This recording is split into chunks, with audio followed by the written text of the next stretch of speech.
what's going on out there, man? Wednesday evening. Thank you for joining us on the 95 Sports Machine, man. You see what it is. You know how we get down, man. Smitty, Chris, RJ, ATL for life, the original crew members here to the 95 North Sports Machine. But we have a very special guest in the house. The World Tour continues. The author, the director of the hit series Sip and Scout himself, and my fellow Bleacher Report running mate, man. Mr. Marq Chaney's in the house this evening. What's going on, brother? Hey, what's up, fellas? Hey, appreciate you guys for having me, man. It's Of course. always, No doubt. always dope to see the fam. Man. Always dope to see the fam. Hey, how did you come up with that Sip and Scout name? Was you sitting back on the sofa sipping lean while we were scouting Lean, Michael not Penix? lean. Don't you tried already slipping lean? Goddamn. Yeah, man. Hey, I was gonna say he was on the magic cookies. I wasn't gonna give him the lean. Damn. Oh, damn, Hey. bro. Oh, Like, was man. it the yellow lean or was it the green? I don't know. I ain't- And the man hasn't even wiped his foot at the carpet, and you guys are already going in at him. It might have been gasoline. Who knows? Hey, Yes, hey, it's a lean. hey, I was sipping on something. I wasn't sipping on that scissor. I was sipping on something. I was like, man, let me get up and do a video. And hey, I about to say you had your baby here bottle. we are. Hey, and a great decision at that, man, because them videos have been taking off. They've been killing it. Shout out to my mom Dukes in the building. My bendición. And yeah, man, you've been doing an outstanding job with those, man. So, folks, man, if you get a break, get a chance, man, please go over to Marq Chaney on his channel on YouTube and show some love, man. And hit him with that subscribe button. You are very well on your way to 1K yourself, my friend. So you're killing it, man. You're getting there, brother. So shout out to you and the grind and hustle that you have been putting in, man. Terrific work, man. So, fellas, man. Oh, actually, before I even get into the rundown, man, let me not be rude and say what's up to everybody that's in the chat this evening. Our brother Dwayne Ruffin, all the way from the SoCal, sunny California, man, in the building. John Higgins, you and I, we got to talk, man. You owe me a phone call. I owe you a phone call. Mr. Brains. Hey, John, I'm telling you, it ain't about no pork chop sandwich. I'm going to tell you right there, right off the top. Tony Ray is in the building, man. Brian Peoples, Skylar Sellers, CHN, Get Him, Got Him, Marlon Cozy, and Roger Body is in the building. Thank y'all for tuning in. Appreciate y'all in coming through this evening, man. We're gonna talk about some things this evening. We got some topics on hand that hopefully you guys will enjoy. But first and foremost, man, what a special day for the Atlanta Falcons. More so for two individuals who have meant the world to this Falcons fan base and to the city of Atlanta in total, man. I'm talking Arthur Blank. I'm talking Matt Ryan. Today, it was announced via Atlanta Falcons website that Matt Ryan and Arthur Blank going into the Ring of Honor for this respected Atlanta Falcons team. Gentlemen, I don't know if you guys got to see, had time to see the video where Coach Raheem Morris brought in Matt Ryan. I'm telling you right now, as The Rock did when he returned, goosebumps, man. That made me want to suit up and run through a wall, man. That was an unbelievable speech this afternoon that I saw from Matt Ryan addressing this Falcons team. And let me just say this, man. Matt Ryan is Atlanta. He is everything to Atlanta, man. You know, the fact that some people, you know, have different views, much respected. Everybody's entitled to their own opinion, but can't nobody take away the years of success that Matt Ryan has brought us, the level of consistency that he has brought this franchise. I know that we've been in the dumps for a while, you know, record-wise, and haven't been in the playoffs, but large in part to our early success all hinders on Matt Ryan's play. So congratulations and shout out to Matt Ryan and Arthur Blank, one of the best owners in this NFL community. So, gentlemen, I'll open it up to you guys, man. What do you guys feel? How'd you guys take the news when you first heard about Matt Ryan and Arthur Blank? We'll start with you, Mark. Yeah, hey, it was a no-brainer. You know, it's one of those exciting things, man, to see with the organization, just to get it out of the way. It's nothing to wait on. You know, he announced his retirement. You know, get him in there, because to me, it was no doubt in my mind Matt Ryan was the best player in Falcons history. He took us from a dark time to a bright time very quickly. So, like I said, I'm just happy that they ain't waste no time. Same thing with Arthur Blank. It's like you know, you don't got to get to the point where something bad happened to where you got to start, you know, inducting people and showing people love. So, like I said, I'm glad that we did the right thing. We got out the way. RJ? Yeah, I agree.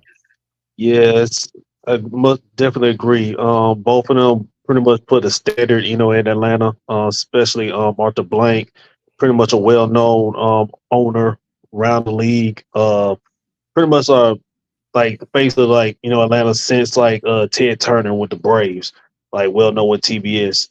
So his his way of like handling the collective bargaining agreement years back to get the league and the players union together, that was great. And then of course Matt Ryan, just level of consistency, professionalism, just kept Atlanta like literally on the map in regards to perennial playoff like contenders. So most definitely, like I'm happy both of them is there getting in there at the same time, and it's gonna be a real special moment. Right, No man. doubt, no We're doubt. talking about Arthur Blank, one of the most influential people that's in Atlanta. Like, do we say Matt Ryan is Atlanta? You kind of got to say Arthur Blank is too, man. So much Mm. he's done, donated over $250 million to charitable causes, helping the youth development, education, just, some helping building the city, advancing the city, doing things for the community all around, all different demographics. So it's wonderful to see Arthur Blank go in, get his flowers, so especially while he's here. And they go ahead and get that out the way. As for Matt Ryan, going back, just like Berto was saying, goosebumps, man, goosebumps, wonderful Mhm. speech. And he kept it real. He kept it real. I mean, the city of Atlanta, yes, we are behind you when you're winning. We're with you when you're Mhm. right. We just haven't been right these last few years. But nobody can't deny that. Shoot, we can talk about that Super Bowl year, and we can talk about the year following. We were there. The fans were there. They were supportive. 2012, the fans were there. They're supportive. They're going to be there when you're right. They're going to be there when you're right. And Matt Ryan is Atlanta. It's great to see him being inducted, like RJ and Mark was saying. Don't wait around. Just go ahead and get it out the way. It's beautiful to see it. Happy for Matty Mhm. Ice. Happy for Arthur Blank, man. Happy for the city of Atlanta. Period. Because this is what we need, man. I'm happy. I'm just happy for it, man. Yeah, I Definitely. agree with that 100%. Arthur Blank, like you say, he's meant a lot to the city as far as community work, and owners do that, man. Don't get me wrong, but when you see Arthur Blank just steady and always in motion with trying to find a way to make the community better, that's a positive for in the organization, for the city. And like I tell y'all, man, and I tell people all the time on my channel, before Arthur Blank got here, this team wasn't well advertised. And what I mean by that, you Right. didn't see them out on the billboard or just always in the news, Right. whether it's good or bad. Because the Smith family, I love the Falcons all the way, but the Smith family, they just ran the team different. And growing up, and I don't think none of y'all old enough to remember, but I do. All our games were blacked out like in the late 80s, early 90s. Only time we saw the Falcons when they was on the road. So he's brought the Falcons a long way. So when you talk about Arthur Blank, he's just a trailblazer, man, when it comes to owners of Atlanta sports teams. And I feel like future owners should try to take a page out of his book and put winning first and put money into their team and invest in their team. He's the only owner that I've seen do that other than Ted Turner with an Atlanta team. So in that aspect, yeah, he's definitely Atlanta 100%. And I don't need to say much about Matt Ryan. 14 seasons, Mm. only team MVP, almost 60,000 yards, well over 300 touchdowns. So I think, Yeah. yeah, he's without a doubt, he's just that dude, man. Let's bring up some of those numbers right quick right there that we see. 59,735 yards. Oh man, this guy, he was unbelievable, man. MVP in 2016, man. It's great to see a guy like this, get his flowers and get into that ring. We know that he's going to be a Hall of Famer soon. One So thing I got to say get before this you out go the on, way. Virgo. Go ahead, brother. Yeah. One thing I got to say before you go on. One thing that I would like to see change for the Falcons, and this is just my personal opinion. I would like to see more of the not only fan favorites, but players that meant a lot to the team, the game changers, Right. like a Andre Rison, like a John Abraham, Terrence Mathis, Chuck Smith. guys that made a difference, I would like to see them in the Ring of Honor as well. 100%. If y'all know John Abraham and John Abraham, Chuck Smith are two of the top sack leaders in this team's history. You got Terrence Matthews, who was a difference maker on the field and off in community work. And you just need to honor guys like that.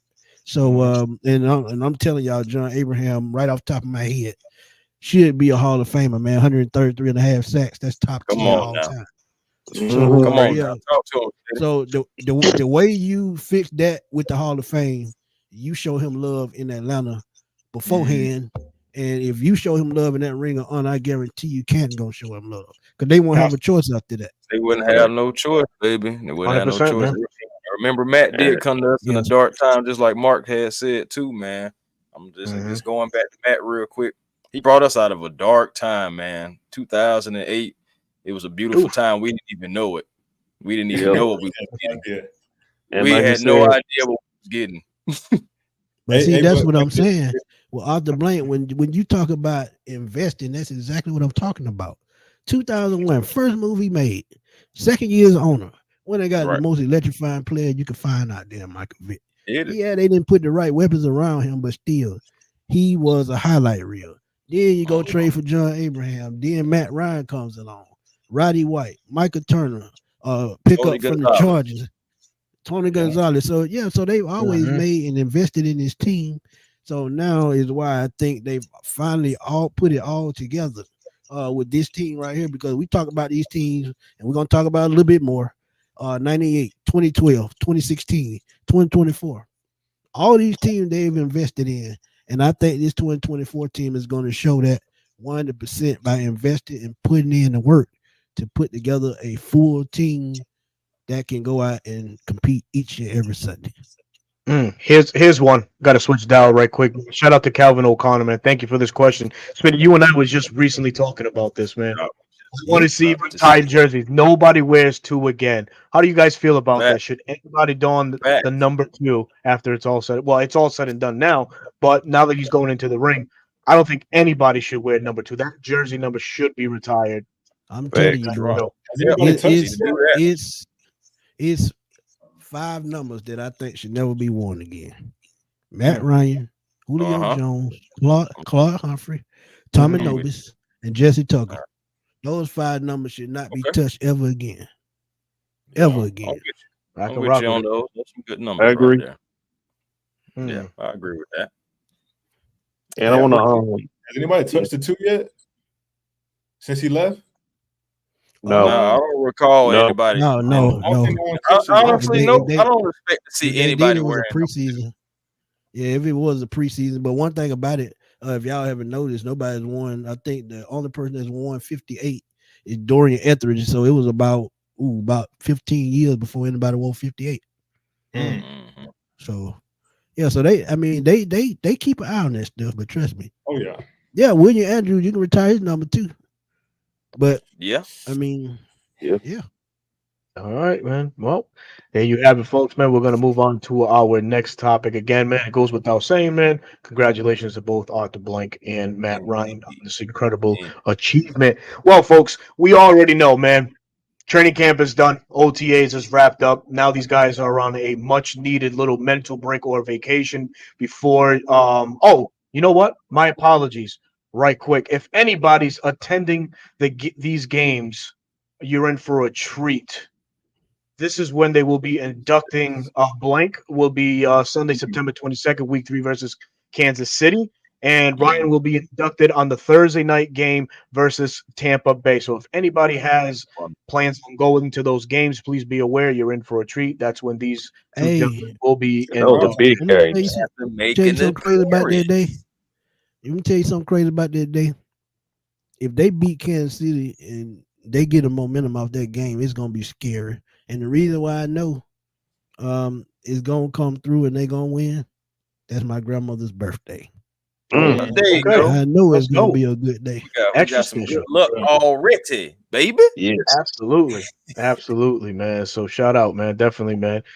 So yeah, man. Like I was saying, man, OTAs is broken, man. These guys are on a much needed break before they strap up and get ready for this training camp that I believe starts in July 24th, if I'm not mistaken. I could have the date wrong, but that's when these guys I are think that's around that time. Over Yeah, that area. right around that time.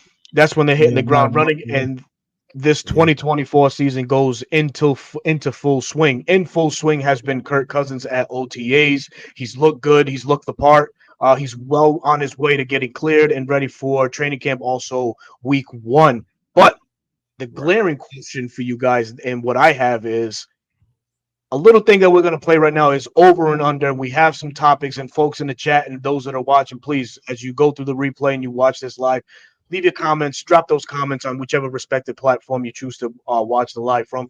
Let us know what you guys think, man. But Kirk Cousins, right? Very successful quarterback in his own right, has been balling from for the better part of nine years. Can't argue with the can bring. Can't argue that he is a elite processor. Well, As no. one of the It's traits actually that Coach 12 Raheem. years, to be honest. Yeah, It's but I'm 12 years. talking He's been around a while. stat wise, and I'll get into it in a Right, second. right. Stat wise. So here we go. Over or under Kirk Cousins 4,000 yards in 2024. And while you guys go ahead and talk about it, I'm going to share my screen and I'm going to bring up some of Kirk's past stats, and we're gonna talk about it. We're gonna talk Oh, you about it. go ahead. You started out more before he get finished. Go ahead. Yeah, hey, I mean, to me, it's an easy one, man. I'm gonna go over. I'll probably put about 50 bands on this over right here. I mean, we're talking about. Oh, wait a minute, 50 bands. You got it like that, bro? No, I'm just saying that's how Man, we need a confident. loan. I got you. I'm talking about. I bet the house on this one. Like, I Mhm. mean, we're talking about him averaging 235 yards per game to get to Mhm. 4,000.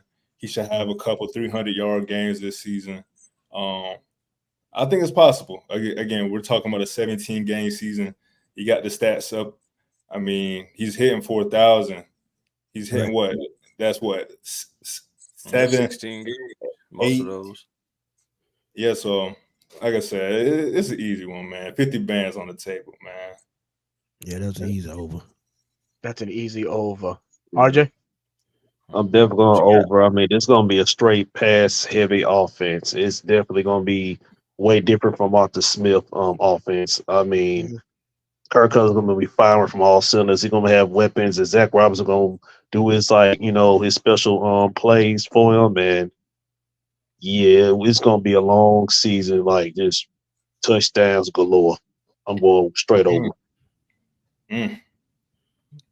I'm gonna go about 4,300. Yeah, and I'm gonna go with about 4,300. So I'm going over, but at least about 43. At the ballpark, I was in 4250. Yeah, I was in that ballpark too. And the scary thing about it, if he hits that stretch like the last 5 games I keep telling y'all about, he gonna charge that 49-44 Matt Ryan. Trust me. If he hit that stride down that back stretch, oh yeah, we could be looking at 5,000 yards. Because guess what?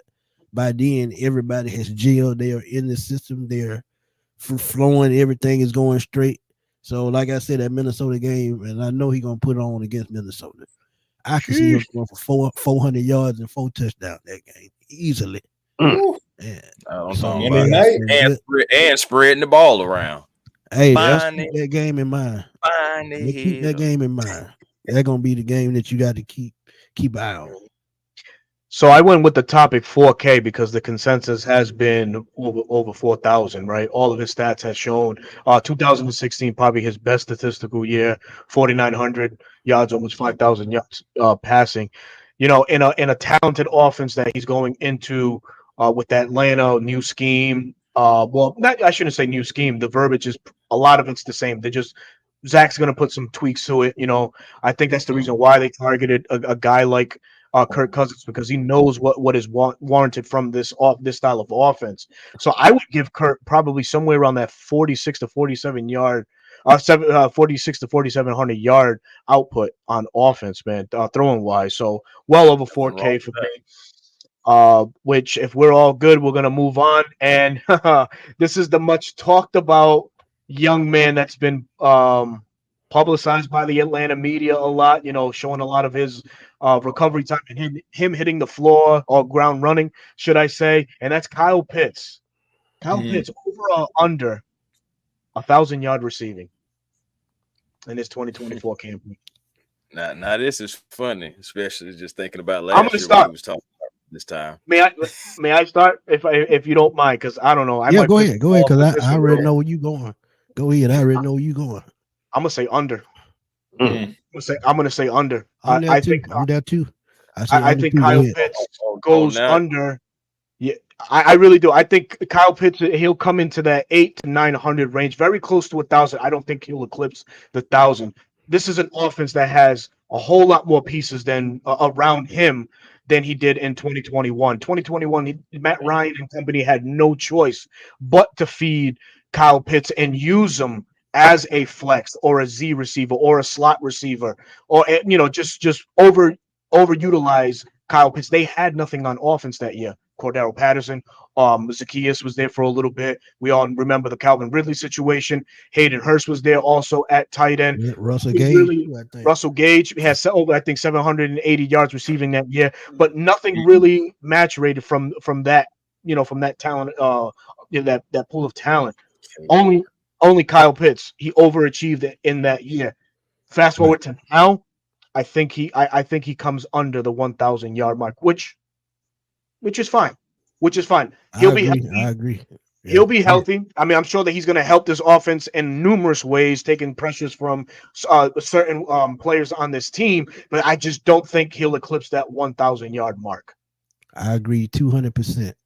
And the reason why I agree with that, you look at the weapons that they have accumulated over the offseason to start before going in the training camp. You got Drake London, who's been close to 1,000. He may break it finally this year. You have Yeah. Bijan, who almost had 500 receiving last year, third on the team in reception. Those numbers could go up. So if Drake London, Bijan Robinson, then you add in Darnell Mooney and Rondell Moore with more targets, the ball can only go so far. Mhm. But I will say this. I could see him double-digit touchdowns, and the reason why, Mhm. we all know Kirk Cousins. I He was will about to throw say the ball to the end zone with no problem. That's a Look at breaking what he news. did with Justin Jefferson. Look at what he Mhm. did with TJ TJ Hawkins. Hawkinson when he Mhm. was in Detroit. Hawkinson was used, but when he got to Minnesota, Kirk Cousins knew how to use him. So when Right. you have a quarterback that Cousins knows like how to that tight spread the end, anyway. ball, right? So one thing about it, George Kittle puts up good numbers, but you don't ever see George Kittle going over 1,000 yards. He makes the clutch plays when he needs to, and he knows how to get in the end zone. So I Bingo. think we're gonna see the same thing with Mhm. Kyle Pitts. But I had to say under, and I'm gonna go around. I go between 750 and 800. I can Mm. give him that. Yeah, man. I remember around about this. Well, it was a little bit later in the summer, but I mean, we had that over and under. I did not see Kyle Pitts getting over 730. He definitely did not. But Mm. coming off of injury, this year I'm still going under. But for a better reason, just like Smitty said, with the weapons and with the weapons coming in, we're going to have different options. Don't forget about Tyler Algier because he can catch out the backfield as well. It's just another option as well. The ball can only go, like Smitty said, so far. But Kyle Pitts, to that point about George Kittle and San Fran, they have weapons. We have weapons now too. So I can see the double-digit touchdowns. TJ Hawkinson and Kirk Cousins were locking it up pretty good up there in Minnesota. I see the same things happening down here. Kyle Pitts being able to get more than just 4 touchdowns, in his career. I can see him having at least maybe double digits, but at least maybe 9, at least, because he's going to definitely have red zone targets. He's definitely going to have mismatches, and Kirk Cousins is going to be able to get Kyle Pitts the ball in space and I believe in stride. Something that we haven't seen that much of. Yeah, he's absolutely good running after the catch. And a lot of people don't give Right. credit for that. But running out the catch, and you talk about 4.4 speed. Like I say, if he opened up the middle of the field, hello, it's gonna be all over. That's true. That's a fact, man. Um, What's the point? Mark. That's on me. Oh, well, I mean, shoot. Hey, like I hear the under, and I see it too. I just went back to his college stats. He didn't hit 1,000 at Florida. Like you said, Smitty, he got 12 touchdowns his last season. I think 8 touchdowns before. Even put up Kittle's stats last season. He did go over 1,000 just barely. Kittle's, you know, he's flirted with 1,000 a couple years. You know, he's dealt with injuries. But then I think the last comment I see, it kind of reminded me, man, with a better quarterback, even though he does have the weapons and it should take away, at the same time, it should give him more opportunities. If he's healthy, I think he can sneak and get 1,000, especially if we're all saying that Kirk's going to give us about 43 to 4,600 yards. Them yards got to go somewhere. Kyle Pitts is arguably the most talented receiver we got when healthy. This will be one of those tough ones where I might lose some money because, again, my heart's telling me under, but then my fandom is telling me over because he's just that talented, and I would hate to bet on him. So I think this is one I might even hedge, you know, for all my bettors out there. Hey, I might bet it both sides, you know, depending on the odds that week because just think about it, Pitts might have a game where he pop off for 200, you know. So hey, in that case, he's that'd be nice. It's been a while since we had one of those. Yeah, but I'm saying crazy. he is that talented. He showed that his rookie year, man. I saw my mom's in the chat. What's up, Mom? For her birthday, and basically we went to Miami. We went to that game his rookie season, and I think that was his best game of his career. I'm talking about he made hell of a catches. He was a big reason why we were to win that game late. And I think if we see that Kyle Pitts with Kirk Cousins, oh, man, I hate to be the guy to bet under on Kyle Pitts getting, 800 yards because, again, he's shown us when he's healthy and he has a solid quarterback, he's going to give you 1,000. Okay, I got something for you since you put it like that. Is there a chance that Kyle Pitts can put up more yards than Drake London? I don't see why not. I don't see why not. I mean, like you said, I think this one's tough either way. I think the harder question is the touchdowns because either way, he should be able to get, up to 8 to 10 touchdowns. But man, that's a great question. I think there is a world. It's very realistic that Kyle Pitts can lead us in receiving next season or this season. I really think it's possible. I want to say this right quick. I'm sorry, RJ. Go ahead. You haven't said anything. Go ahead. I'm sorry. Yeah, I was gonna say before I go in, just read a report. Willie Mays just passed away. So my condolences to their family. Wow. Who's that? Yeah. Wow. Willie Mays. 93 years old. Oh, damn, man. Wow. Yeah. Very unfortunate. Like I said, blessings and praise go out to the family. I'm a definitely go under with Cal Pitts. I think I see him more as like he's gonna be like gathering more attention than anybody else on the field. So if they're gonna get double, triple team, they're gonna have somebody else open. So I can definitely see. I'm to the point. I might say Bijan might get more receiving yards than him. I would not be surprised. You see what he did last year in the past game with Desmond Ritter. With Desmond Ritter and Taylor Heinicke. I mean, he had 700 yards receiving, and we all know that was not a great passing offense. So, man, if Mark is so nice.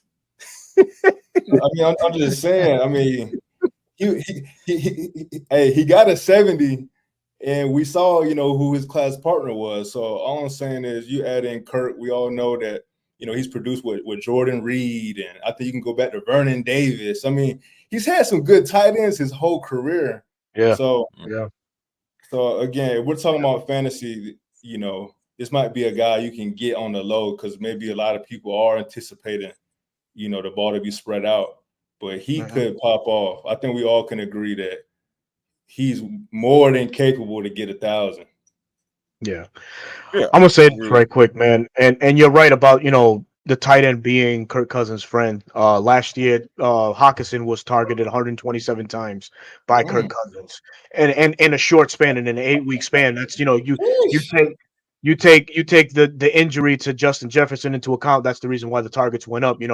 Although Jordan Addison and Osborne were there cooking and killing things, he still made a way to find his favorite target. But to Kyle Pitts, and one thing that I think can unlock Kyle Pitts is go back to the drawing board, right? Let's look back at how um, Kyle Shanahan used Julio Jones before the pre-snap, right? Was in motion. It was one of the players that year to be in motion, the most in league. Last year, the Rams had motion 70% of their players in different situations, just to read coverages, just to see what the defense was giving you. Kyle Pitts is could be that movable chess piece for the Atlanta Falcons. So can Drake London as well. So if they really want to maximize, the bulk of the mismatches, it's gotta be Kyle Pitts, and it's gotta be when you put him in motion to get him those favorable matchups. Because we can all sit here and agree, there's no safety, no linebacker that's gonna cover Kyle Pitts one-on-one. That's what you prey on. That some of these pre-snap motions, they go on and they exploit.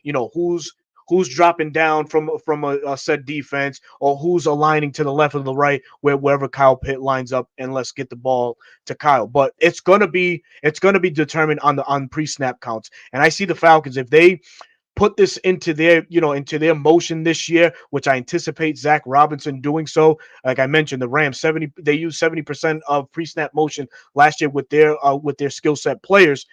Coming into this situation with the Falcons, that might go a little bit higher. You might see the Falcons in that 80 to 90%, just constantly moving, just to see where the pressure's coming from or what alignment the defense is giving you. So I think that would be one of the, under the radar situations where, okay, Zach Robinson early on can, think about that. All right, let's move this guy around.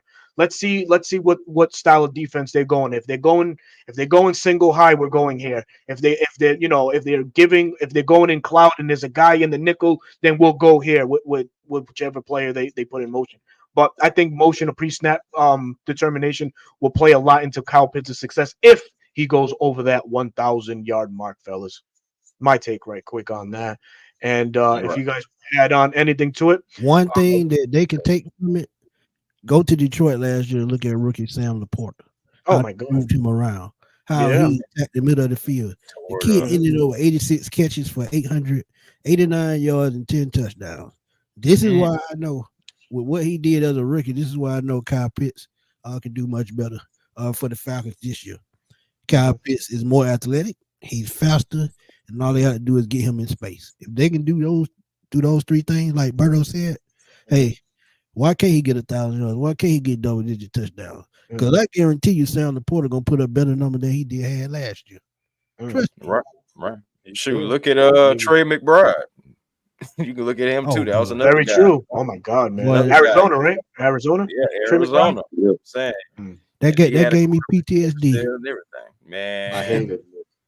Tore us in half. You feel me? And the thing about it is, he was doing that with two different quarterbacks himself. Still had over 800 yards.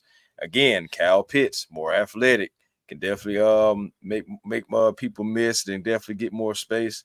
Man, Kyle Pitts can get over there. I just feel like with all the different weapons that we do have, I believe we're gonna exploit different matchups. I like the motion thing. I like different players that's going to be in motion too, though. Yeah. Mm-hmm. And I'll touch on this one more, and then we'll move on from this topic. We'll go on to the next one. But the top 6 teams, or the top 5 teams last year to have more pre-snap motion in their offense, the Dolphins, the Rams, the 49ers, the Chiefs, the Packers, and the Lions, something like that, right? But Berto, the ladder of the I team. always tell you, if you put a Kyle Pitts in Kansas City and you move him around how Patrick Mahomes move around in the pocket, Kyle Pitts would probably have 1,500 yards, 15 touchdowns easily. True. Yeah. But where I'm going with this is, out of those teams, the Miami Dolphins, obviously the Niners, the Packers, and the Rams, everybody has something tied to Kyle Shanahan and what he likes to do on offense. So Zach Robinson coming from that Ram Street is going to bring an element to that and implement it to the Atlanta Falcons. And as we move on to our next one, moving away from the offense for just one topic, we'll be right back to the offense. But we got to show the defense some loves. Over or under 42 sacks for this Atlanta Falcons team coming up in 2024. I know last night, you Low and the folks at One Time put a great live up, man. Right. Make sure you guys go and see it. So I was inspired by that, man. Coach Low, Big Low Country, the tribal chief, had mentioned, is there concern from the pass rush on this Falcons team? So sparks this question for debate. 42 sacks, over and under. And I say 42, that's what we had last year. So do you see this Falcons team going over that hump or coming under that in 2024? Who we starting with? Mark, go ahead. Hey, well, I mean, if it's at 42, it's not at 42 and a half. I'm gonna take the under, hoping because I feel like I think a couple people are saying it in the chat. They're probably gonna get 42 again, just knowing my type of luck. But yeah, I'm thinking under, man. You lose 12 sacks in free agency, essentially. It's not that I don't think anyone can replace those sacks, but it's hard to just project that because we didn't bring in anybody that's proven in the NFL. So we can't say, okay, well, this guy did this in this city. We brought him in. This is what he'll do in the NFL. We're bringing in a lot of guys that, we're able to pressure the quarterback at a high rate in college when you look at Brennan Dolis and Braylon Trice. But, can they replace those 12 sacks? I don't think so. So I'm going to go under. I think they can. And I'm going to keep telling y'all this, and I'm going to nail it in y'all here one way or the other. As long as Jerry Gray on this team, last year's defense is going to still be here. Same scheme is going to be here. Same strategy is going to be here. And Steve White said it on the show. You can see people just lining up everywhere. You got to think about Caden Ellis with them going out and get JT Bertrand, getting Troy Anderson back. You're going to see Caden Ellis get more chances at getting after the quarterback. Arnold Ebiketie, who had 6 sacks last year, he could possibly take another step. But like you said, with Dorless and Trice coming in, 2 of the highest pressure guys in college the last couple of years, guess what?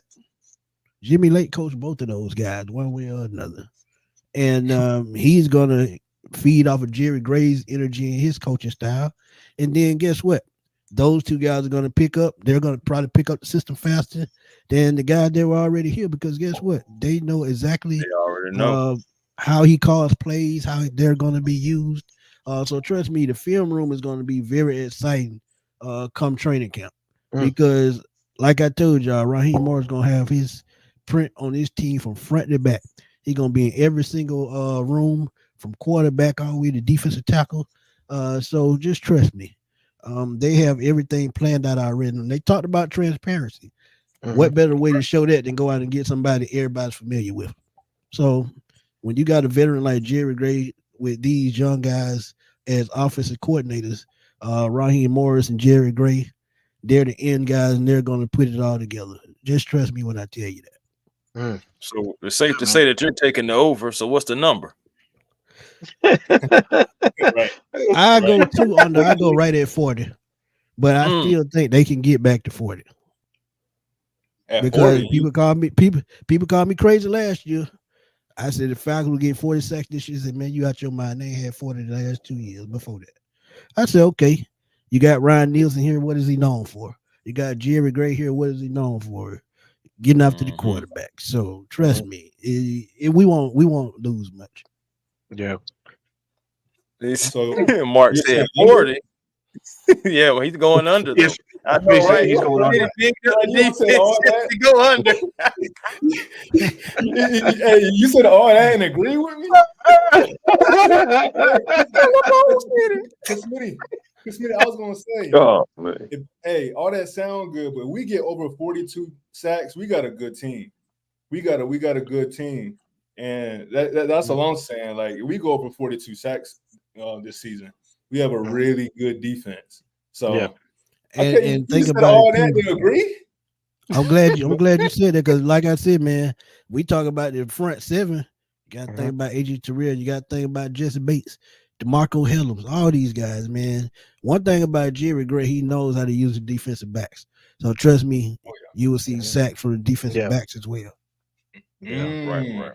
I think that'd be a nice element to a thing. And with Coach Raheem and his past schemes, I think he used to blitz the nickel back. I think Jalen Ramsey used to get in on the action as well. I'm gonna go all over on this one. 42 was the number last year. I'm gonna go 45, 46 range. Now we're not gonna blow it out of the water, but the Falcons drafted versatility for a reason in this year's draft. Couple that with what was already said, Brandon Dorlus and Braylon Trench, two of the most disruptive guys in the nation in college rankings and stuff like that. We have two of our own that are very disruptive in their own right, and David Onyemata and a returning Grady Jarrett. Praying on Grady Jarrett to return back to form, which I fully expect him to. So shout out to him. And I think that's exactly what's going to happen. This versatility is going to lead a sack by committee, so to say. I think taking pages, like I mentioned before, I've said this hundreds of times, man. The NFL is a copycat league. Yeah, we're not blessed with one dog like a TJ Watt or Max Crosby that'll get you a guarantee, Take 12 book, to 15 take it out the sacks. coach's book. Yep. Yeah, take it right out of the Colts book, man. The Colts had a combined 50 plus sacks, and most of their sacks came from from linebackers and down linemen, but in an excess of 8 to 9 sacks per. You take what Raheem did last year with two rookies and a veteran in Aaron Donald. They finished with almost the same sack outputage as the Falcons did last year. We added Hello. a lot of great pieces to this Falcons defense. Sure, Right. I'm gonna stay in 10 toes down on this one, man. I'd say 45 to 46 sacks, and I'm gonna go Jay over. Coop said 48. That'd be boy. They Hey, get 48. Oh Hey, man, that'd be it's fantastic, it's, man. it's so Shit. crazy. Tony 'Cause I Wright was said he gonna say go over. 47. Mhm. Tony Wright said he say over because defense by committee. Watch out for the 3-4 ends, Contavia Street, which is a name we hadn't called. He had an outstanding year last year as a relief guy. Brandon Dorless, Ruke on the defensive line, and then you got edge rush, Braylon Trice. Just stay tuned, and I agree with Tony Wright 100%. Yeah. Go ahead, Chris, my bad. 1000%. Yeah, but 1000%. I was going to go with the over, and I was going to go at 47. Similar to reasons to why, like you guys were saying, I believe with the versatility that we've drafted, getting two of the best collegiate pressure guys, so it's going to translate into some sacks. I don't believe we're going to have a lot of pressure sacks or a lot of saying like we're generating pressure, but we're not getting that necessarily the sacks. I think we convert on most of those sacks this year. Having all these different guys coming in, I believe Zach Harrison, a guy that I'm really watching, I believe he's going to take a next step. He looks huge. If anybody has seen him recently, he looks like he's ready to go. Yeah, he looks like he's ready to go, man. Arnold Abacady, and if he does what I think he's going to do, which is step up in this year, I believe he's going to get after the quarterback, allow these guys like Trice, allow these guys like Dorless to be able to move all over the field. I believe we can get 47. I'm not going to say blow it out the water, not going to say 60, 70 sacks, but I believe we can get over 42. I believe we can get 47, and I believe we will have a sack or two coming from the cornerbacks as well, the defensive backs, period. I think we would do it by committee as a team, as a whole defense. Look out for these guys, man. Like he's saying, Malone and all those guys like that, man. I believe we can do it by committee like the coach did, and have these 47 sacks. Yep, I can see it. And we talked about space eaters on this show for a while. David Onyemata is not a really big dude, but at the same time, he still knows how to collapse the pocket. You get Eddie Goldman, who's about 335, who can't eat up space. If he can stay on the squad, I mean, he's a difference maker. Third down, we talk about getting off the field. That's where pass rush is going to be key. If we can come and get these teams off on third down, we're going to be hell on wheels. Because guess what? You got to stop somebody in order to get the ball back. So, so great point, Tony. About it, all those names that we're naming, just imagine if all those guys getting at least 3 to 6 sacks between all those names. Yeah. I'm saying that committee. And you're going to be a scary defense. You're going to be a defense that's going to keep offensive coordinators up because they're not knowing who's coming. You don't never know who's going to pop off. That's the type of defense I wouldn't mind having. The type that just Arnold Albacete may get 2 sacks. You may get a sack from Zach Harrison. Oh, dang, here come Brandon Dorless. The next game you have 4 new guys getting all these sacks. I don't mind that because I believe we have the capability of and the versatility that we've drafted with this coaching staff. Going back to just what the bros have been saying, it's possible. We have the coaching staff. We have guys that's going to get after it. We've been having so many great motivational speeches coming from Raheem, the speech today with Matt. You know, it's just continuously like good energy. That's what I'm getting to. Good energy. That's what we're having with the Atlanta Falcons and the fan base. We need to continue to feed into it and, reciprocate. That's all. That's all we got to reciprocate the energy. RJ, what you got to say, man? Yeah, I'm definitely gonna go with the over 45-46. The one guy definitely gonna be I think gonna have double-digit sacks is gonna be Zach Harrison. Especially learning from Calais Campbell. He's a 6'6". I think he's ready to take the next step. And not only him, I think another guy probably I'm gonna go actually Caden Ellis. I'm going both of them gonna have at least double-digit sacks, and the rest gonna be by committee. It's gonna be high energy. That defense gonna be high energy, especially like A1 said. I mean, Raheem Morris brought up a very positive culture that's much needed for a team. Everybody gonna be on the same page collectively, and I can definitely see a little Mike Nolan is a amoeba defense where everybody just motioning and moving around, and you don't know if he gonna blitz or drop back. I could definitely see that probably blowing the defense as well. So I'm definitely gonna go probably, like I said, 45-46 over. We can do the amoeba defense. Just please do not drop a defensive end as a strong safety or a cover 3 safety like he used to. I remember when Croy Bammer used to come crashing down the line and then all of a sudden just whip back to get to his responsibility because it was the deep center, man. Hell no. But if you want to run an amoeba in a different style, go ahead. Do your thing. Just not that one. They used to put Croy on tight end. They used to put him on Kelsey.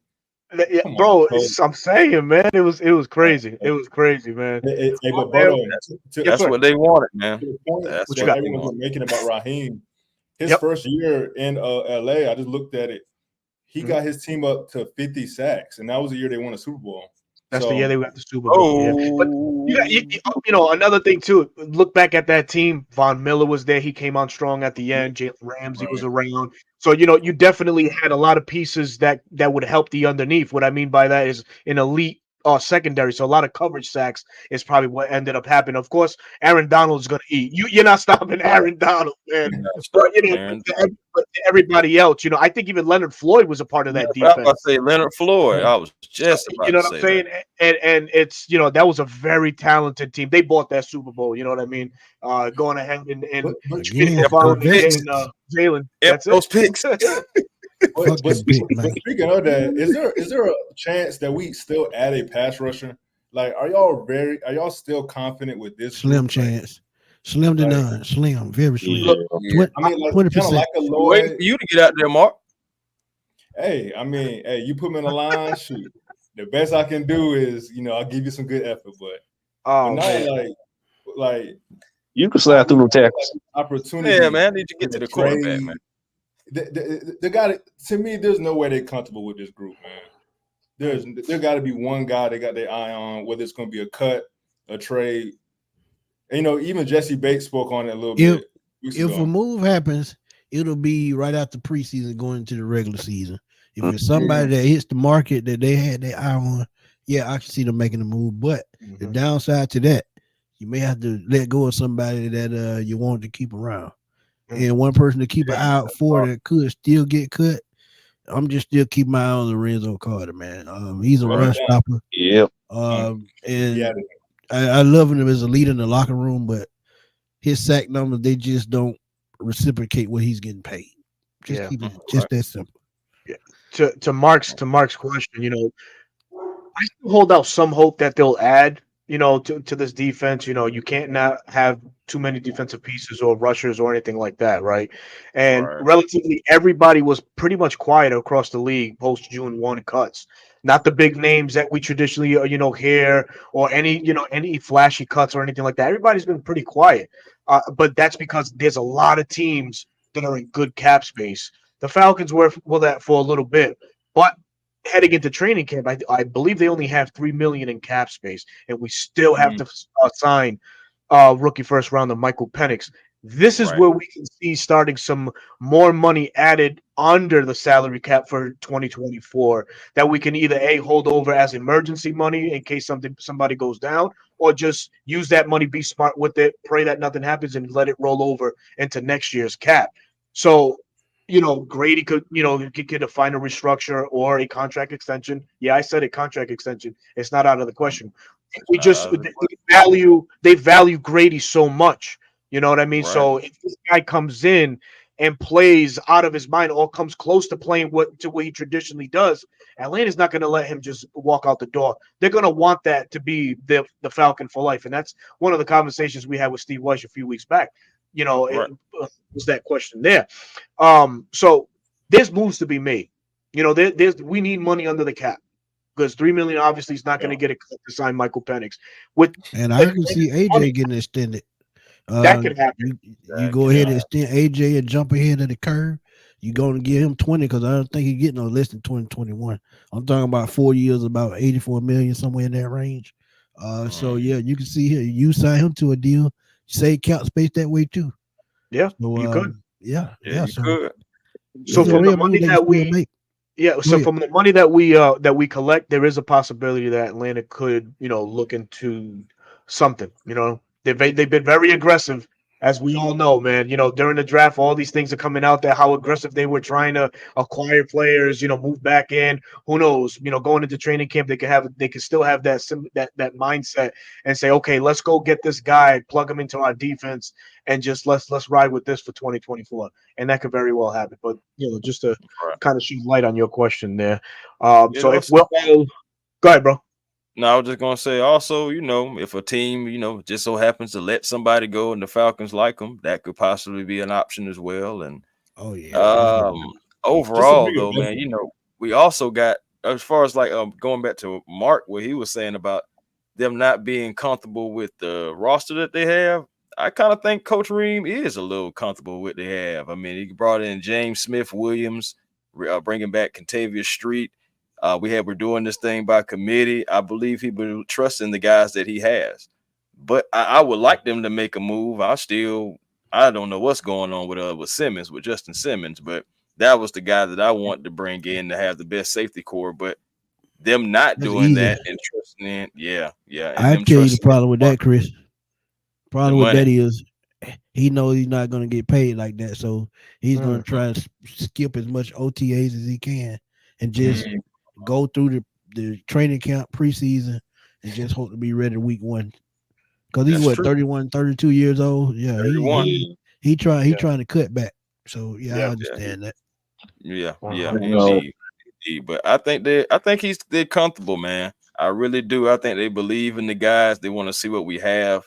They want to give guys the opportunity. And like Arthur Blank has even said, they want to raise their own, So it's a yeah. possibility that we may be done, y'all. Don't be surprised, it may be a small move, or if it's an extension, if somebody gets extended, I think it's going to be a move coming. But other than that, I don't see us. I think we're going to roll with our guys, man. I think we're going to stick to our guns. I just do. All right. yeah. I even looked at I think I saw one article with the other side of the corner they got they said it was a two-man race with Clark Phillips and Mike Hughes. And I guess that's see why like Mike Hughes hasn't been cut yet because I guess they making him like, hey, you want the Mhm. job, hey, is this for the taking? So Mm. Well, you think about it, RJ. If you're going to give Richie Grant an opportunity, you might as well give him an opportunity too, right? I mean, I'm not even trying to be funny. I'm just Yeah, being No, that's I got to serious. real. remember he's a Jerry Gray guy too, though. So Jerry Mm. Gray he's gonna coach the defensive backs. So if he thinks Mike Hughes can do the job, hey, let him try for it. But y'all got to also remember he's a special teams guy. That Mm. kept him on the team last year. That's true. Punt return, kick return. So yeah, so when you versatile like that, and you got speed. Oh yeah, you can make the team even though you play like trash sometimes. Hey, that's $3 million waiting. That's That's it. you. That's true, It's man. him and Carter. All right, fellas. So, Mark, this is where the floor will be yours momentarily on this one. But this is to something that we've been hearing a lot about. It's the CMC role for Bijan Robinson. All great talk. It would be a blessing to mimic, what CMC does for San Francisco here in Atlanta through Bijan. Zach Robinson has even stated that that's a potential path that they're going to take, but they view him as more of a runner first before we tap into the CMC accolades and stuff like that. So hence the question: Bijan Robinson, more receiving yards than rushing. Is this a possibility? You did an excellent video, excellent 4-minute breakdown, and you used the key word that I loved, man: spacing. Right? We're going to see what this Zach Robinson offense is in terms of spacing, because we all know spacing with Arthur Smith was a tight one. It wasn't. Pause. It wasn't that good. Hate y'all, man. Y'all go to hell. It wasn't it wasn't great. But with all this talk, man, Bijan Robinson having more Motherfucker ain't finna receiving make me yards choke. than rushing. Is this a real thing? Let's not forget, Tyler Algier is no slouch, no pushover. He's a guy that's grinded and has cut his teeth as well. So what do you say? What do you think, Mark? Bijan Robinson more receiving yards than rushing yards in 2024? Man, I mean, I think this is an easy one. I think he's going to have more rushing yards. I mean, I think he has the opportunity to have a lot of yards because he's just a good player. I mean, it's just that simple. Like, he's a beast. But more receiving yards, I mean, I guess where my mind goes, okay, if I'm thinking more receiving yards, that means he has less than 500 yards rushing, 600 yards rushing. And I think that's ridiculous, So, and then the other flip side of it is, okay, could Bijan have 1,000 yards receiving? And I think that's possible. But, man, has that ever happened when a starting caliber running back or a running back of his caliber has had more receiving yards than rushing yards? The I would only love to running know back that I think that almost did it was Roger Craig way back in 1985. He missed it by 34 yards. That's what I'm saying. Like, you have to be on the field every play. But I mean, it's definitely going to be interesting to see how they use him. I think they are going to use him a little bit more as a wide receiver. To give more rushing opportunities to Tyler. But like I said, I think this one's probably an easy one. He should have more rushing yards than receiving. I'm gonna give y'all something to think about, though. I'm glad you said that. You talk about 58 catches last year. A lot of those check down catches. Yeah. With a quarterback that can move the ball down the field, that can push the ball further downfield, I think his reception number could take a dip just a little bit. He may get more yards than 487, but I think his catches will drop probably about 10 or so. Yeah. Possibly. Because like I said, you got all these weapons, and one factor in that is Rondale Moore is who I'm looking at, because you can see him catch the ball at the backfield or run the ball at the backfield on sweep plays. So so it just with the way that they're going to be moving and shaking on that offense, anybody can get the ball at any given moment. If one person, they hone in on one person, that means that person has a mismatch the entire game, and they're going to use it the whole game. But outside of that, anybody on any given Sunday, like fantasy football, if I had to take a bet on fantasy football, and I'm gonna keep it real, Kyle Pitts, Bijan Robinson would be the only two that I would take a chance on. Anybody else up for grabs, even Drake London. Kind of a flip of a coin. Yeah, kind of a flip of a coin. Yeah, man. See, I went back to 2019. Dalvin Cook, he finished that season with 53 catches, 500 yards. So I don't know if he'll have less than 58 catches. He should be due that. He should be due for 60. Y'all don't think he should be due for 60 catches the rest of his career? Give or take the opponent. Give or take the opponents and how the game flow territory. Marshall Faulk had almost 800 catches for his career as a running back. So yeah, I can see that. Definitely. Oh Yeah, man, Russell. I gotta bring this up. I gotta bring this up right quick from our brother Big Low Country, who's in the chat. Man, make sure you guys go show some love to Big Low Country Sports on YouTube. Man, that's the tribal chief. God damn it, let's go, man. That's my guy, man. Catfish Country. Man, stop Oh, with this one, man. He said CMC had more receiving yards than rushing yards in his first or second season. I can't remember. And let me shed light on that. In 2019, while a member of the Carolina Panthers, he had 1,387 yards rushing, and he had 1,005 yards receiving in that year. Woo-hoo! Oh boy. His That- rookie season, though, he right. He right. His rookie season, CMC had more receiving yards than rushing. yeah, 2017. they were using the heck out of them too. They ain't had nobody Yeah. else. Exactly. They were running them Right into the on. doggone dirt. Man, Yep. they did, So but we don't have then to they do go that. back to the point. He had 435 yards rushing, though. You know, I think we all know if Bijan stays healthy, he should have more than 435 rushing yards. So, but now go ahead, Chris. Nah, I'm just saying, man.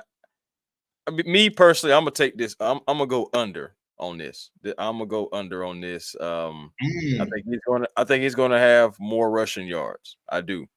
I do think he's going to have more rushing yards. I do think he will have close to, maybe close to like 500. I think he will be close to 500, maybe right at. But I'm not going to say more than rushing yards. I think he is going to be used as a runner. I think they do want to see his running ability, similar to how he was used at Texas. So I think we want to see more of that. And we're going to see some Tyler Algier. I'm sorry, depending on the opponent. And depending on the game flow, we're going to see Tyler Algiers, as we should. And that's going to take away from Bijan being not even on the field, but just possessions and carries and touches and everything. So, and Agreed. Tyler can catch out the backfield too. Stop forgetting about that. He can too. We don't always need Bijan to catch out the backfield because we have Tyler, and you also have Rondale Moore now. So I think you got a beef.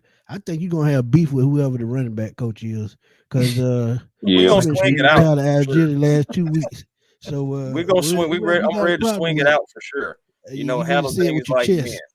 That's all I gotta say. Yeah, I'm ready to handle things. But like Henry Tron say Cousin would definitely utilize the RPO with all the weapons. That I don't agree with. Some plays I can see Michael Penix coming in and do RPO plays. Sort of like they did with Trey Lance in San Francisco his first and second year.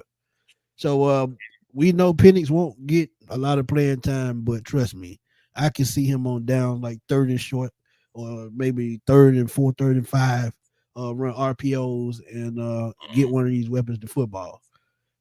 Trust me, they gonna find a way to get him on the field before the year. Trust me when I tell you that. Right. I don't expect to see any crazy gadget plays or anything like that. You know, out of the ordinary, like how we seen last year. I'm just saying, like how we seen last year. I think it's going to be more organized. They weren't gadget plays. They were disaster plays. There wasn't no there gadget plays. plays. There you go. See, my bad. I was being too nice. Inspector Gadget couldn't make up them gadget plays. He ain't got no They were so terrible. They drew them plays up on Tecmo Bowl. I don't know, man. Techno Bowl, you know, they had some good plays on there. They had some good plays, man. Yeah, I used to love that 3-wing. I ain't gonna even lie. I go talk my chicken again. See what the fuck you did? See? That's just on your mind. That's just on your mind. Mind wired for chicken. Man got a weight problem. Can't wait to eat. Man, addicted, man. Oh man. What the hell is going on, man? But man, folks, it's been a hell of a show. See how quick it can go left? Go ahead. It definitely can. No. Hey, listen, man. I'm just gonna say, if anybody wants to throw in another topic or chime in before we head out, man, the floor is yours, man. I got hold that on, topic. hold on. Uh-oh. Lord have mercy. We already know what's coming. Hello, Uncle Steve. Yeah, I'm talking to you. What's going on, man? What's it? Uncle Steve, man, our favorite uncle, everybody's favorite uncle. Fellas, I think Bijan will produce to a 3-to-1 ratio rush to pass. Barring injury, everyone is gonna eat, which means Bijan doesn't need to be overused, which could be handy in January. Facto, because we all know the run bingo, game kid. bongo. That's what we're banking on, sir. Come on, Don't man. forget about the Alabama running back. Yeah, Yeah. James He McClellan. could be used. Yep. He could be utilized. Could be- Absolutely, Right. man. So that's what I'm saying, man. We don't have to run our running backs into the ground. We don't have to CMC our running backs. We don't. We No, have man, I enough don't think- weapons. Yeah, We man. have enough weapons. We said that last week. Was it last week? You know, CMC has had he's played a lot on the IR too, man, and he's been on the shelf for for some games. We definitely don't need that. So hey, it is what The it is. training staff knows him well, so I'm just saying. Very well. Great player though, Like- wonderful player. Hey, before Like we get Uncle out of Steve, here, man. Like, we hold got to on. give a shout out to go ahead, Perdo. My Oh bad. no, you got it right here, Playboy Trey. I was gonna say the same. Go ahead, bro. Oh yeah, go ahead. You good? Yep. So I was gonna say, man, just like Uncle Steve, just like Big Low Country, two great platforms on YouTube. Make sure you go hit that subscribe button. You got it wrong, bro. Joining His name the is Catfish community. Country. Oh man, I go by Catfish Big Country. Low. Big Low. If you in the chat, Big Low, what's going on, man? Boy. Ain't that a white system to mention? Oh shit, man. But another great group up and coming, man, is the Water Boys, also on YouTube. Playboy Trey and B Rich holding it down, talking all Atlanta sports content, man. I know they hit us with a surprise, man, and that's coming out soon. Man, drop it. They had a Drop it, Playboy. interview. They had an interview with good friend John Abraham, so look out for that. So that's going to be an interesting one. So congratulations to you fellas, and continue grinding, man, for sure. But yeah, man. Hey, I hope they had them questions right, because boy, they don't want to play with John like that. Yeah, I can't wait to see it. Hey, I can't wait to see that guy. They got a banger. I'm talking about because they stream like the raw version of it on Instagram. Man, I sat there on Instagram for about an hour. I watched the whole thing, man. Yeah, so hey, Cool, Playboy, drop that heat, man. That was Give a shout out to better. I forgot all about this, man. Shout out to my boy Jay Coop, man. He was in a real bad trucking accident. And I had to check on him, man. So truck got tore up pretty bad, man, but he made it out okay, and we're gonna have to thank God for that, man, because God is always on time. Absolutely. Man. Glad you are still here. Man. Glad you are still here, brother. Absolutely. There you go. There you go. Oh man. Hey, but Berto, stop trying to rush us off of here because we need to continue. I'm not rushing nobody. Go ahead. Yo, the floor is yours. I'm not rushing anybody. We need to continue this conversation from last night because Big Low and man, they had an amazing show last night, and it was extended because of T. Will. He brought up the debate: is this offense better than the 2024 offense? I'm gonna tell you right now, all you gotta do is go to my page. Me and Terry jump back on. We doubled down on what we said last night. Okay. So I mean, so what you think, man? Y'all give y'all opinion, but y'all can go check mine out on the page. Chris, talk to us, man. Oh Lord. Okay. 2016 or 2024? Hold on now. On paper, I definitely see where they're coming from as far as this roster being better than the 2016 roster. I do, but my only rebuttal is you got to dive like deep into it. You kind of like got to dive deep in.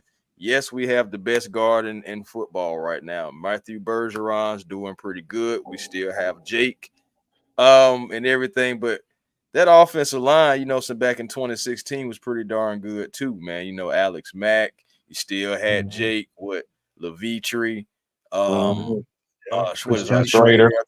That's what I'm saying. Chester, who was very underrated with us, by the way. Chester was pretty much written off. And he came here and did that. Days in Washington, he came in and he turned it around, man. Came in. Yes. So that's what I'm saying. Like on paper, I understand where you're coming from. Quarterback, when you start breaking it down, quarterbacks, you already know you're going Matt Ryan. Okay, I'll give you the Bijan and Tyler Algier thing, but let's not act like Tevin and Devontae didn't overachieve. So we didn't see that. They overachieved for us. He said, "Hey man, we definitely." Wait, hold on. You think Devontae overachieved and Tevin? I'm saying as far as what we expected.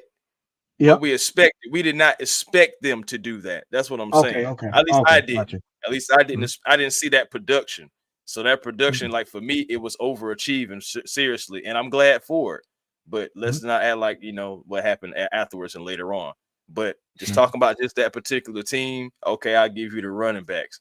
Wide receiving core, oh boy, that's tough because you already know you got Jones.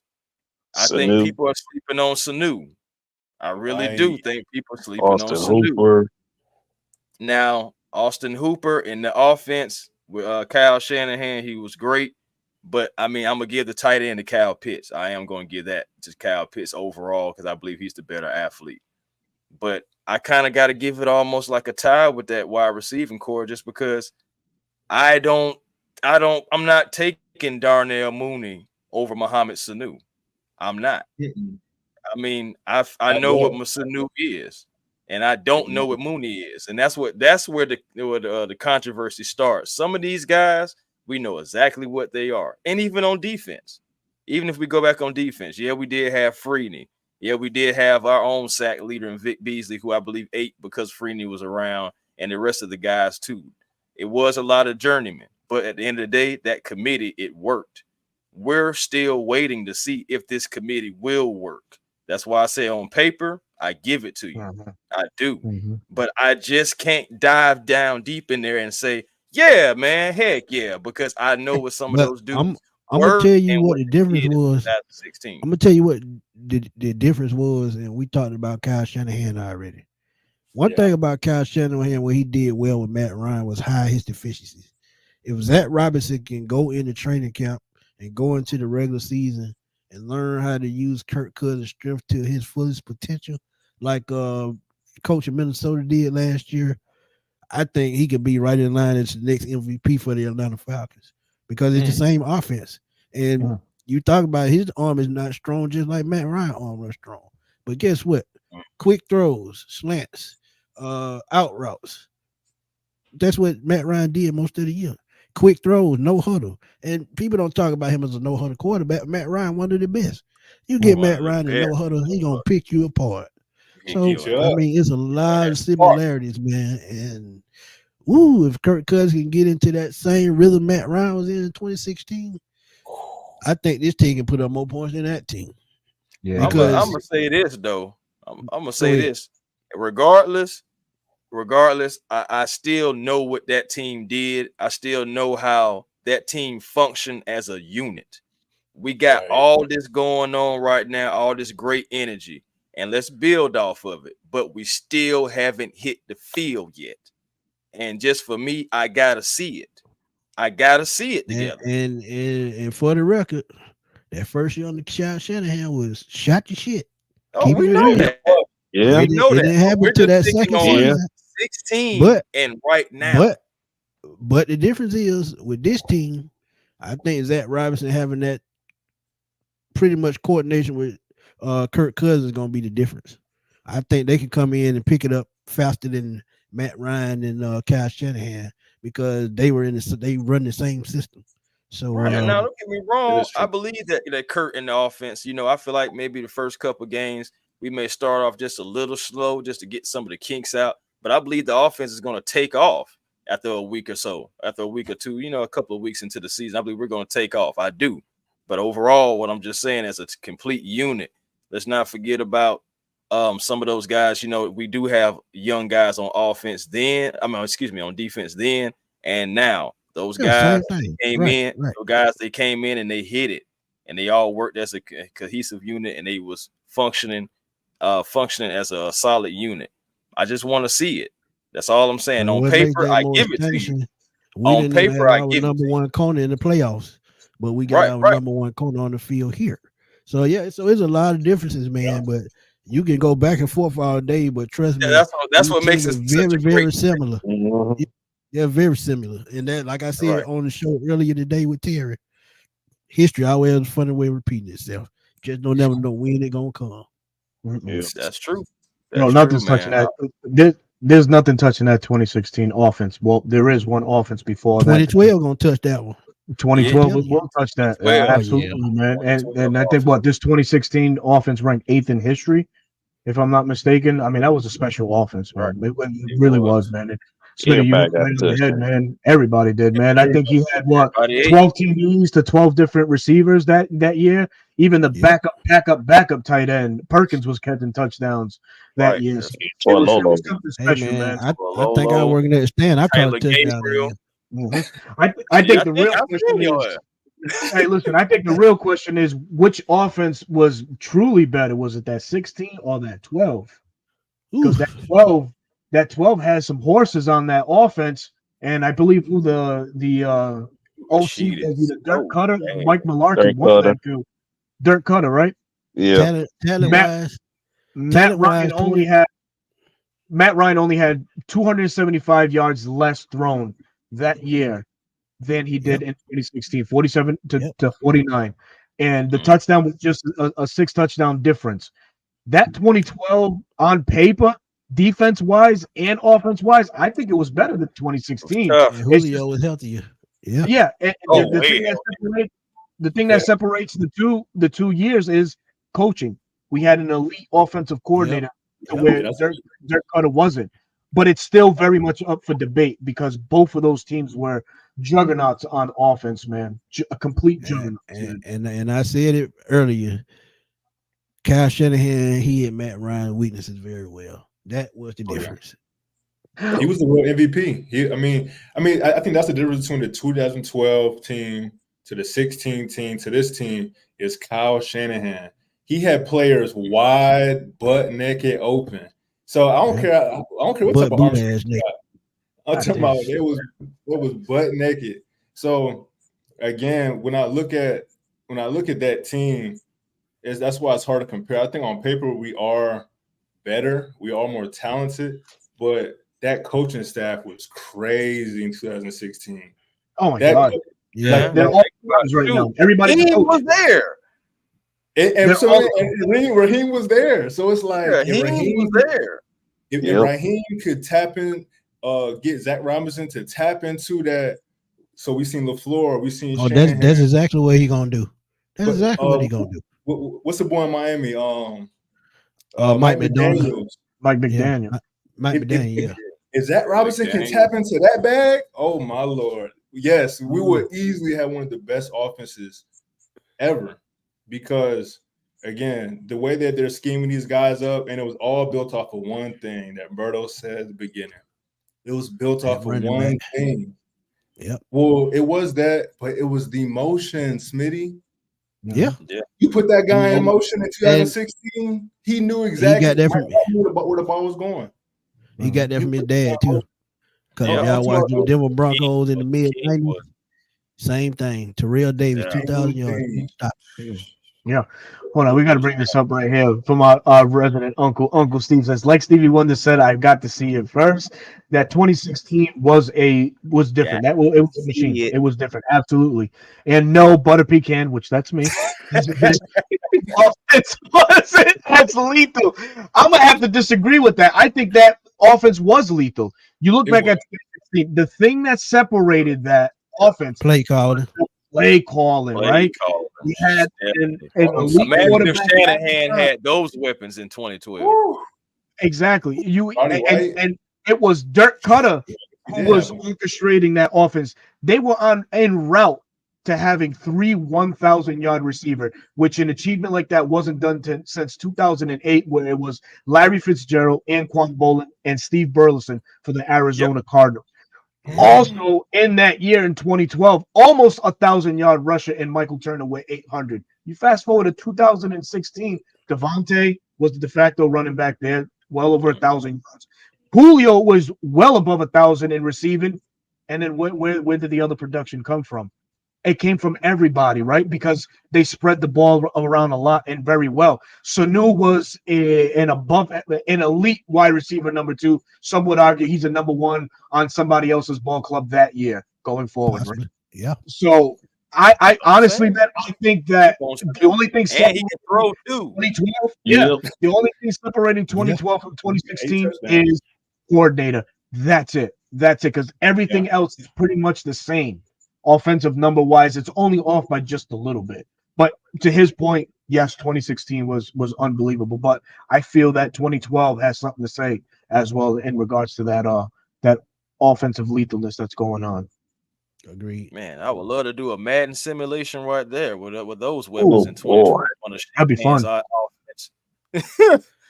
Man, Boy, I and, just and want to see like I what it said would have earlier, looked like. man, timing is everything because Mhm. if Kyle Shanahan becomes the head coach instead of Dan Quinn when we hire him, Oh man, ooh man, we would probably be having a different conversation right about now. Hmm.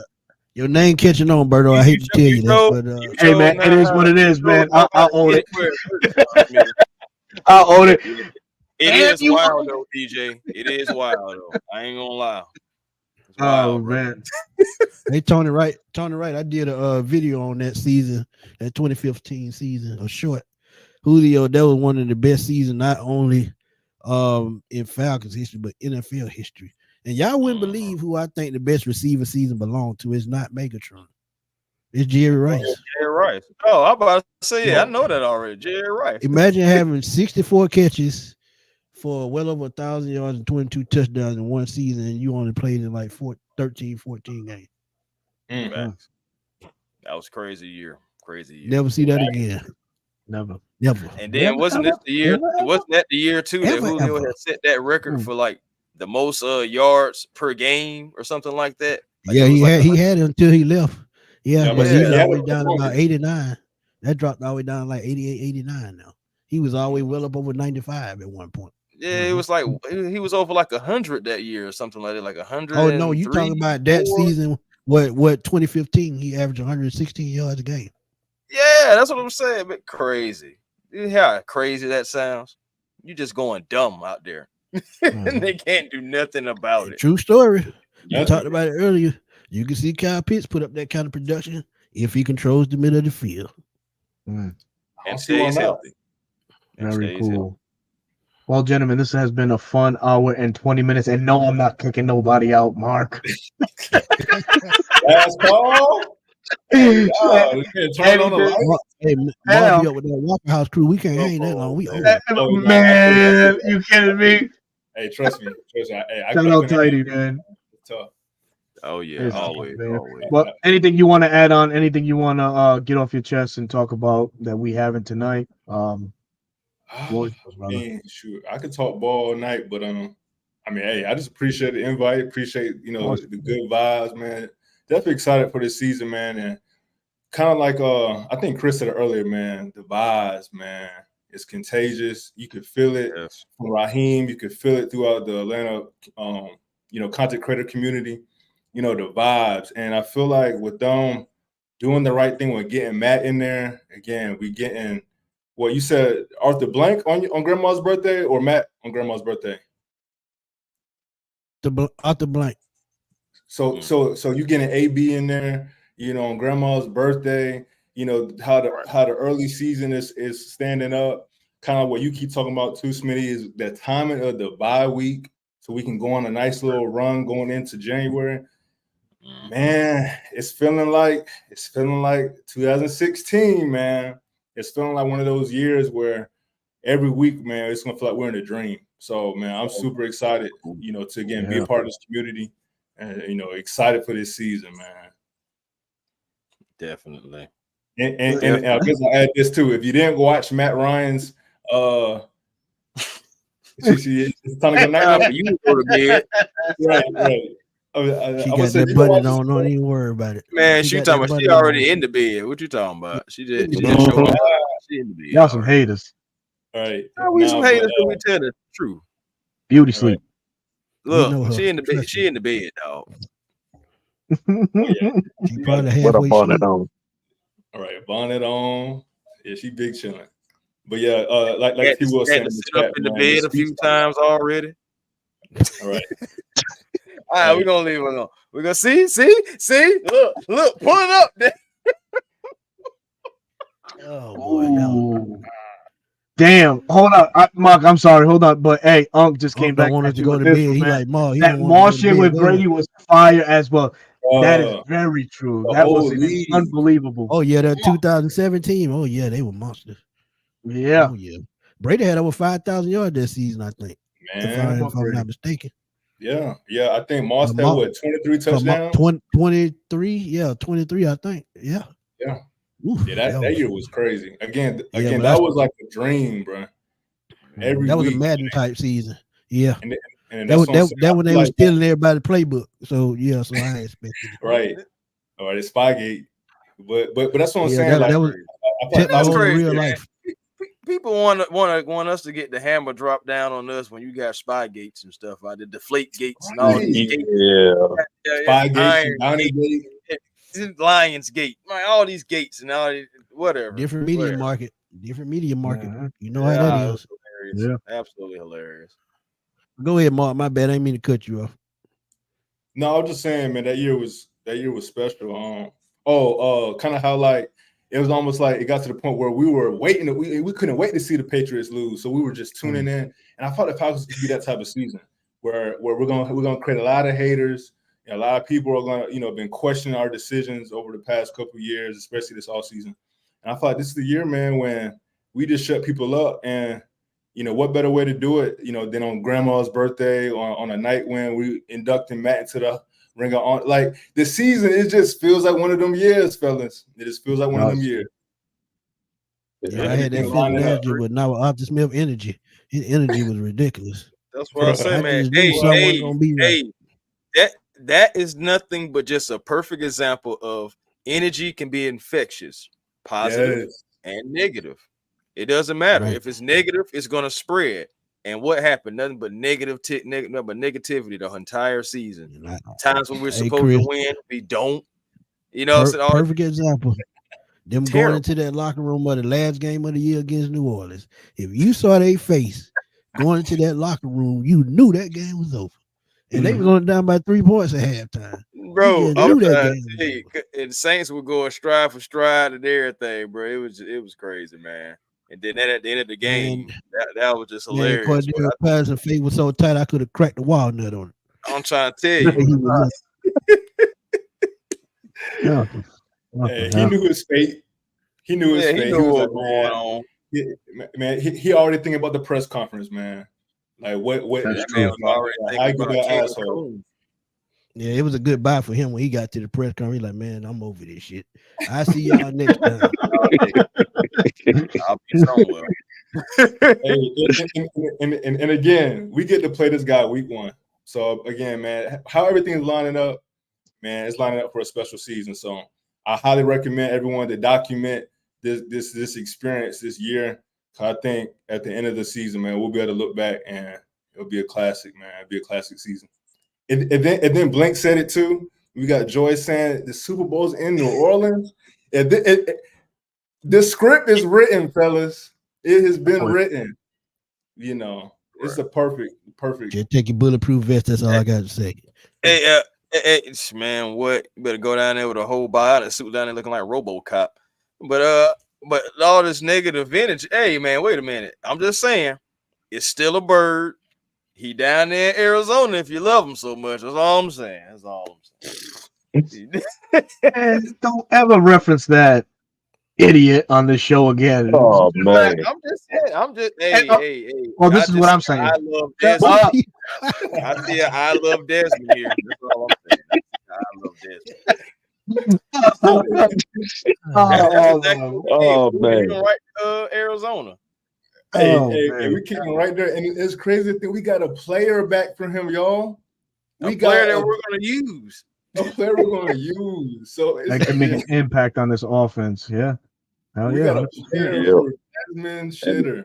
And let's not forget, the number 8, new beginning, 8 years ago, 2016, 2024, special season. Let's get it. Let's get it. I'm with it. It's number 8. So 8 years for number 8. It's gonna be a special year. But hey man, we can sit here and talk all night. Berto, you know what to do, man. Oh, I can't be rude. Mark, let the folks know where they can find you, what you got coming up next, what you're working on. What's going on, man? Talk to the folks, bro. Hey, we just got some heat coming. So, if you'd like to, see some dope content, I think I got some dope content on my channel, man. So check me out at Marq Chaney.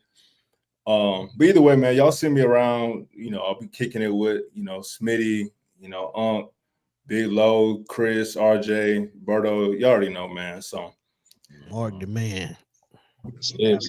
Oh yeah, he's gonna be around. Shout out Oh, yeah. that Bleach Report, man. When you back on, fam. I know, right? You Yeah, you can't yeah, forget hey. that. Goddamn. Yeah. Oh, yeah. Hey, I'll be on Bleach Tighten up. Report next week. You know, we got the Hawks coming up, so we're gonna do like a show before the draft, a show after the draft, man. So definitely looking forward to that. But either way, I have all that connected to YouTube now, so y'all don't even got to go to Bleach Report. I mean, shout out to Bleach Report, but I'm gonna make it easy for y'all, man. Y'all could just follow the channel. I'm gonna stream all my For real. streams. We got the I'm link in the chat if y'all want to go straight there. Yeah, Yep. man, Yeah. check it out. Yes, Yeah. yes. Mark said Mark said he independent like Webby. On Nothing wrong with God. that. Nothing Man. wrong with that. I'm telling you. RJ, go ahead, man. Yeah, you can follow me on YouTube, RJTF for life. Content is follow you what? coming. Follow you Huh? well? What was that? Follow you what? Follow you where? RJTF for life on On what? YouTube. I thought you said. On YouTube. Let's go, RJ. That's what Yeah, I follow know me on you YouTube. said. Yes. Yeah, follow me on YouTube and also on Twitter or X at Roster Heath Jr. My real name. Like I said, I got shorts coming, and once I get my laptop fixed, I can finally actually drop some actual videos. So there's one I already explained that I'm going to be Hey, dropping pretty soon. Wait, no, RJ. You said that a couple months ago now. You What? said that a couple months ago now. Uh-oh. Hey, If Calling you you got up. a phone, you they can haven't do it. fixed. Hey, tighten up, man. Time's hard. Exactly. No. I'm just saying, if you got a You phone, still do something from the phone? Oh yeah, Hey. you can do the phone. Oh yeah, I Yeah, use the phone, man. Everything. I use everything. I just got a new camera, but I use my phone for everything. Tell RJ stop playing. stop playing, RJ. Stop doing it. I got you. Matter of fact, Chris, you go ahead and shout out your content. Oh man, that's no problem, man. It's Chris not is the such 3, a not the 2, it's troublemaker. AUNO. A1 Forever Ain't he though? Sports, man. The show that's That's cool why he and the little fly brother too. though. Hey That's man, exactly you why know, he the man, little it brother. is what it is, man. Make sure y'all, man, come out and sub to A1 Always Forever Sports, bullshit. man. Getting close to 850 subs, and we're just trying to, get to 1,000 and beyond. So, thank you to everybody who has subscribed already. We do this for you guys. And of course, as always, find your peace today. Positive energy always creates elevation, and that's how you find your peace, man. I encourage you guys to do that. And also, like Mark said, Hawks draft is coming up. Plan to make an appearance. I believe Smith is going to be rolling as well. So, man, we're going to go down there, show the Hawks some love, show them some support, and hopefully they make the right decision or somebody getting clothesline. And moving forward, Somebody could get mad. Yeah, we man. talking about fighting, man. See, your ass got Me? hold that shit in the road. Your ass hold it in the road. I'm in the You road. got you always talking about fighting, man. You watch too I many ain't damn talking about a fight. It's no fight. Somebody getting clothesline, and that's it. But anyway, moving on, the Atlanta Braves. We're going to be diving into more content for the Atlanta Braves as they're getting close to the All-Star game, and they have more things that they need to do. And of course, training camp. Hopefully, we plan on being there at Mercedes-Benz, and y'all make sure y'all come out. We're gonna let y'all know if we get there too, as well, man. So, A1 Forever Sports, man. Oh, y'all also catch me on Twitter, X, Twix, whatever they want to call it. Elon Musk, just whatever he wants to call it. You can find me on there, A1 Forever, Instagram, A1 Forever, TikTok, the real A1 Forever. So, come on by, man. Love to chat it up with each and every one of you guys. You don't say it all that. You might well lead us out with a prayer. Okay. I'm saying, man. Heavenly Father, please, enhance, the careers of each and every one on this platform.